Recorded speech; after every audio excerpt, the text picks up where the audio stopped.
छोटे से गांव में मानव नाम का एक गरीब लड़का रहता था। मानव के बचपन में ही उसके पिता का देहांत हो गया था और उसकी माँ राधा गांव के घरों में झाड़ू बर्तन का काम करके किसी तरह 2 वक्त की रोटी जुटाती थी। राधा में एक खास बात थी कि वो जो कुछ भी पकाती उसमें ऐसा स्वाद होता कि लोग उंगलियां चाटते रह जाते। एक दिन राधा अपनी टूटी फूटी रसोई में बैठकर कचौड़ियां बना रही थी, जिसकी महक आस पड़ोस तक फैल गई। माँ, आज तो गजब की खुशबू आ रही है। क्या माल की महक है, लगता है कचौड़ियाँ बन रही हैं। ये कह के मानव कचौड़ियाँ उठाने लगता है। तभी राधा ठोकती है, अरे पगले, अभी घर में है, मुंह जल जाएगा, थोड़ी देर ठहर जा, फिर खाने को दूंगी। इतने में दरवाजे पर पड़ोसन शांता आई। अरे ओ राधा, आज क्या बना रही है? अरे महक तो पूरे मोहल्ले में फैल गई है, मुझे तो कचौड़ी की खुशबू आ रही है ना? हाँ शांता चाची, माँ कचौड़ियाँ बना रही हैं और माँ के हाथों में ऐसा जादू है कि एक बार खाओगी तो भुला ही नहीं पाओ। अरे हाँ, ये बात तो पूरे गांव को पता है। राधा, मुझे भी एक कचौड़ी दे दे बहन, मुंह में पानी आ रहा है। अरे क्यों नहीं दीदी, आइए ना, बैठिए। जिसके बाद शांता आकर बैठ जाती है और राधा ने एक प्लेट शांता को और एक प्लेट मानव को कचौड़ियों की देती है। होगी, वाह क्या स्वाद है, पेट भर जाता है। हाँ, तू ठीक कहता है। ऐसी कचौड़ियाँ मैंने बड़े बड़े ढाबों पर भी नहीं खाई। ऐसा स्वाद है जैसे किसी जादुई नगरी से आया हो। माँ, एक बात कहूँ, क्यों ना हम कचौड़ियों का व्यापार चालू करें? तुम कचौड़ियाँ बनाना और मैं बाजार जाकर बेच दिया करूँगा।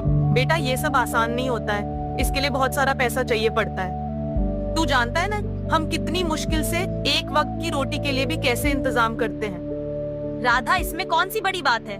तू मुझसे पैसे ले ले, तू अगर कचौड़ी का व्यापार करेगी तो हमें ही तो फायदा होगा। रोज रोज तेरे हाथ का स्वाद चखने को मिलेगा। अरे नहीं दीदी, व्यापार नहीं चला तो मैं आपके पैसे कैसे लौटाऊंगी? अरे राधा, कितना संकोच करती है, और ऐसा तो हो ही नहीं सकता कि तू कचौड़ियाँ बनाए और उसे कोई ना खरीदे। हाँ माँ, और देखो ना चाची खुद मदद कर रही हैं, तो क्यों ना आजमा के देखें, क्या पता इन कचौड़ियों से हमारी किस्मत बदल जाए। माँ ठीक है, अगर तुम दोनों कह रहे हो तो एक बार कोशिश कर ही लेते हैं। अब देखना, हम ऐसा काम करेंगे कि पूरे गांव में हमारी कचौड़ी के चर्चे होंगे। राधा ने हल्की सी मुस्कान के साथ हामी भरी। अगली सुबह सूरज की पहली किरणों के साथ ही राधा उठ गई। उसने कचौड़ियाँ तैयार की, सुंदर सी टोकरी में कचौड़ियाँ सजाईं और मानव से कहा, मानव बेटा, ये ले, सारी कचौड़ियाँ तैयार हैं। तू ध्यान से ले जाना, गिरा मत देना। माँ तुम देखना, कुछ देर में मैं पूरी टोकरी खाली करके लौटूंगा। जा बेटा, भगवान करे ऐसा ही हो।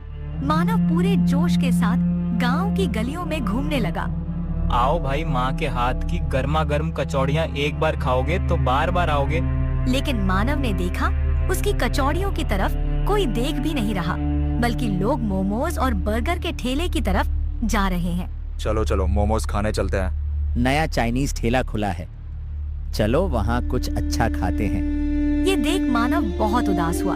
उसने कई घंटों तक अपनी कचौड़ियों को बेचने की कोशिश की, गलियों में, चौक पर, यहाँ तक कि स्कूल के बाहर भी। पर हर जगह लोग आधुनिक खाने की ओर भाग रहे थे। धीरे धीरे शाम ढलने लगी। थका हारा, मायूस और सिर झुकाए मानव घर लौट आया। दरवाजे पर चिंता में डूबी राधा खड़ी थी। उसने मानव का उतरा हुआ मुखड़ा देखते हुए पूछा, तो क्या हुआ बेटा, कचौड़ियाँ नहीं बिकी?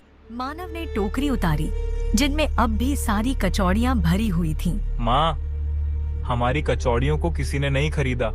अब तो जमाना बदल गया है, बस मोमो, चाउमीन और बर्गर चाहिए। भला हमारी कचौड़ी कौन खाएगा?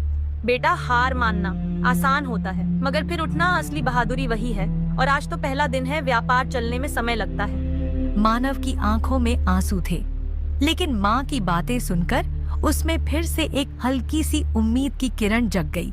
हाँ माँ, तुम ठीक कहती हो, हम कल फिर कोशिश करेंगे। ये सुन राधा मुस्कुरा देती है। अगली सुबह उसने फिर से वही कचौड़ियाँ बनाई, उन्हें टोकरियों में सजाया। इसके बाद मानव उसे लेकर बाजार की ओर चल दिया। लेकिन आज फिर वही हुआ जो कल हुआ था। सुबह से दोपहर हो गई, लेकिन कोई भी कचौड़ियों की तरफ देख भी नहीं रहा था। बस मोमोज, चाउमीन और बर्गर पर टूटे जा रहे थे।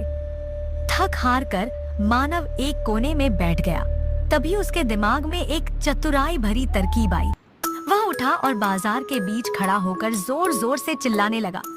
कचौड़ियाँ खाओ, कचौड़ियाँ, वो भी मुफ्त में। जी हाँ, मुफ्त में। जल्दी आओ, जल्दी खाओ, ऑफर पहले 10 लोगों के लिए है। लोगों का ध्यान अचानक उसकी तरफ गया। सब खाना छोड़ मानव की तरफ देखने लगे। अरे भाई चलो देख कर आते हैं। धीरे धीरे बहुत सारे लोग जुट गए। जैसे ही उन्होंने कचौड़ी का पहला टुकड़ा मुंह में रखा, हैरानी से उनकी आंखें चौड़ी हो गईं। अरे ये तो कमाल का स्वाद है, मैंने ऐसी कचौड़ी पहले कभी नहीं खाई। भाई ये कचौड़ी तो बर्गर और मोमोज से 1000 गुना स्वादिष्ट है। लोगों की तारीफें सुनकर भीड़ और बढ़ने लगी। धीरे धीरे जो लोग चाउमीन और बर्गर की दुकानों की तरफ जा रहे थे, वे सब लौटकर मानव की ओर आने लगे। आधे घंटे में ही सारी कचौड़ियां बिक गईं।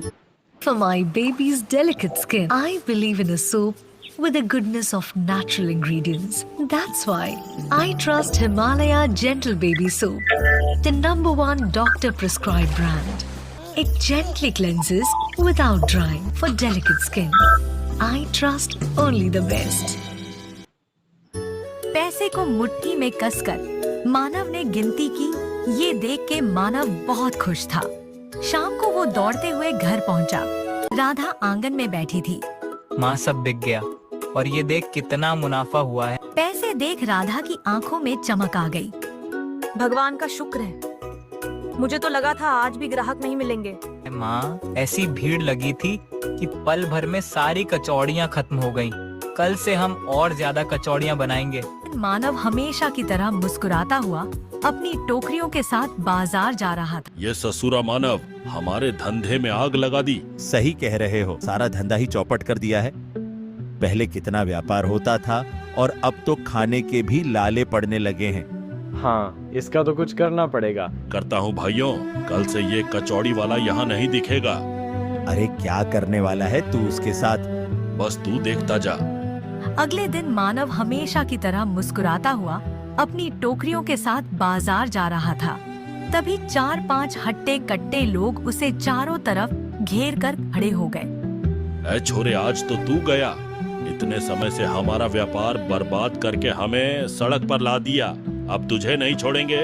इतने दिन से हमारे पेट पर लात मार रहा है, आज तुझे मजा चखाते हैं। मानव घबराकर पीछे हटा, पर तभी 2 आदमी उसे पीछे से घेर लेते हैं। मानव कुछ बोल पाता, इससे पहले ही उन्होंने उसे धक्का दिया। टोकरी जमीन पर गिरा दी और कचौड़ियाँ मिट्टी में मिल गईं। भाइयों मेरी सुनो, मैंने क्या बिगाड़ा है तुम्हारा? मैं तो बस अपनी माँ के लिए। चुप, आज के बाद अगर इधर दिखा ना तो ये छुरी तेरे सीने में उतार दूंगा, समझा?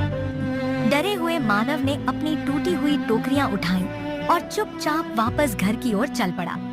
घर पहुंचकर उसने रोते हुए माँ को सारी बात बताई। माँ, उन लोगों ने सब बर्बाद कर दिया। कहा कि अब वहाँ बेचने मत जाना वरना। सारी बात सुन के राधा काफी दुखी हुई और मानव को दिलासा देते हुए कहा, बेटा तू हिम्मत मत हार। अगर तेरे इरादे सच्चे हैं तो कोई भी तुझे रोक नहीं सकता। लेकिन माँ, अब क्या करेंगे? ये सुनते ही राधा सोच में पड़ गई। तभी उसे एक विचार आया और उसने खुश होते हुए मानव से कहा, अब हम अपनी दुकान खोलेंगे बेटा, जहाँ से कोई नहीं निकाल सकेगा। इसके बाद मानव और राधा ने अपनी बची खुची जमा पूंजी से बाजार में एक छोटा सा ढाबा खोल लिया था। टोकरी से शुरू हुआ ये सफर अब एक पक्की दुकान तक पहुंच चुका था। ढाबे के बाहर हर दिन लंबी लाइन लगती, लोग दूर दूर से राधा की स्वादिष्ट कचौड़ियाँ खाने आते थे। एक दिन दोपहर के समय ढाबे के बाहर एक बूढ़ा बाबा जो काफी भूखा लग रहा था, वह ढाबे पर आया। बेटा, बहुत भूख लगी है, कुछ खाने को मिलेगा? मानव जल्दी से आगे बढ़ा। अरे बाबा, आए बैठिए, यहाँ अभी लाता हूँ गर्मा गर्म। वह दौड़कर माँ के पास गया, प्लेट में ताजी कचौड़ियाँ रखी और बाबा के सामने परोस दी। बाबा ने जैसे ही पहला निवाला मुंह में डाला, उनकी आंखें चमक उठी। हे राम, इतना स्वाद! बेटा, तेरी माँ के हाथों में तो सच में जादू है। उन्होंने जल्दी ही पूरी प्लेट साफ कर दी और फिर मुस्कुराते हुए मानव से कहा, सुन बेटा, मुझे एक बात बतानी है।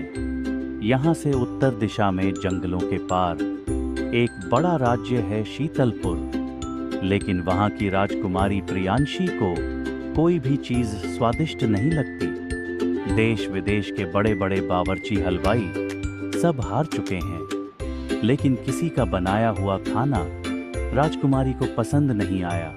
मानव और राधा हैरानी से बाबा को सुनने लगे। अभी हाल ही में राजा ने घोषणा की है कि जिसका भी खाना राजकुमारी को स्वादिष्ट लगेगा वो उसकी शादी राजकुमारी से करा देंगे और उसे राज्य का अगला राजा घोषित करेंगे। ये सुनकर राधा और मानव ने एक दूसरे की ओर देखा। मानव सोच में पड़ गया कि राजकुमारी को बहुत ऊंचे ऊंचे बावर्चियों का खाना भी बेस्वाद लगा, तो आखिरकार उसकी कचौड़ियाँ क्यों ही पसंद आएंगी। बाबा, अगर कचौड़ियाँ राजकुमारी को पसंद नहीं आई तू फिक्र मत कर बेटा, भगवान तेरा साथ देंगे। तेरी कचौड़ियों में ऐसा स्वाद है, मुझे पूरा यकीन है राजकुमारी को ये जरूर पसंद आएगी। ये सुन के मानव ने हिम्मत जुटाई और जाने के लिए तैयार हो गया। उसने अपनी टोकरी में कचौड़ियाँ भर ली और शीतलपुर राज्य की तरफ चल दिया। राज्य में पहुंचने के बाद जब उसने राजमहल के आलीशान कक्षों और भव्य भवनों को देखा तो वो हैरान रह गया। ऐसा शाही महल उसने कभी सपने में भी नहीं देखा था। क्या ये सचमुच वही महल है? इतना सुंदर, इतना शानदार, यहाँ की हर चीज बिल्कुल जादू ही लगती है। महल की चमक दमक ने उसकी आंखों को चकाचौंध कर दिया, लेकिन उसने खुद को संभाला और दरवाजे पर उपस्थित एक सैनिक से कहा, राजकुमारी के लिए ये कचौड़ियाँ लाया हूँ, क्या आप मुझे उन तक पहुँचा देंगे? अरे भाई, कौन हो तुम? देखने में तो बहुत साधारण लगते हो, और तुम्हें क्या लगता है राजकुमारी तुम्हारी कचौड़ियाँ खाएंगी? मुझे विश्वास है कि राजकुमारी को ये कचौड़ियाँ जरूर पसंद आएंगी। आप मुझे बस एक बार मिलने की आज्ञा दिला दें। चलो ठीक है, खिला लेना कचौड़ियाँ। लेकिन क्या तुम्हें पता है, अगर राजकुमारी को तुम्हारी कचौड़ियाँ पसंद नहीं आई तो तुम्हें भूखे शेरों के पिंजरे में फेंक दिया जाएगा और कुछ ही पल में तुम्हारा काम तमाम हो जाएगा। ये सुन के मानव डर गया। एक पल को लगा कि वहीं से लौट जाए, लेकिन फिर उसे माँ और बाबा की याद आ गई।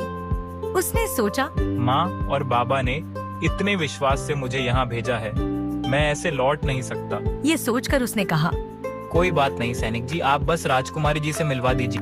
बड़े ही ढीठ आदमी हो तुम, खुद ही मरना चाहते हो तो चलो ले चलता हूँ राजकुमारी के पास।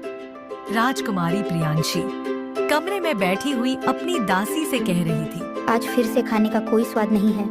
मुझे कुछ ऐसा चाहिए जो दिल और पेट दोनों को संतुष्ट कर दे। इतने में मानव धीरे धीरे कचौड़ी का टोकरा लेकर राजकुमारी के पास पहुंचा। राजकुमारी, ये खास कचौड़ियाँ आपके लिए, कृपया इन्हें चखें। कचौड़ी तो सिर्फ एक साधारण नाश्ता है और मुझे नहीं लगता कि इसमें भी कुछ स्वाद आने वाला। इतने में दासी ने राजकुमारी को कहा, मुझे भी लगता है कि इसे एक मौका देना चाहिए राजकुमारी। कभी कभी जो साधारण दिखता है वही सबसे खास होता है। ये सुन के राजकुमारी ने बेमन से एक कचौड़ी उठा ली, लेकिन जैसे ही उसे खाया उनकी हैरानी का ठिकाना नहीं रहा। ये इतनी स्वादिष्ट कचौड़ी है, ऐसी कचौड़ी मैंने कभी नहीं खाई। क्या आपको सच में मेरी कचौड़ियाँ पसंद आई? हाँ, मुझे ये बहुत स्वादिष्ट लगी। क्या मैं कुछ और कचौड़ी ले सकती हूँ? हाँ, सब आपके लिए ही है, लीजिए ना। ये कहते हुए मानव ने पूरी टोकरी राजकुमारी की तरफ बढ़ा दी। राजकुमारी पागलों की तरह उन कचौड़ियों पर टूट पड़ी। राजकुमारी के कचौड़ियों के स्वाद की खबर जैसे ही राजा के पास पहुंची, वो खुशी से झूम उठे और तुरंत राजकुमारी के कक्ष में पहुंचे। राजकुमारी को इस तरह से कचौड़ियाँ खाते देख हैरान रह जाते हैं। अरे ये तो कमाल हो गया। राजकुमारी, तुम्हें ये कचौड़ी इतनी पसंद आई? जी पिताजी, मैंने अपने जीवन में इतना स्वाद कभी महसूस ही नहीं किया। आप भी चक्कर देखें ना।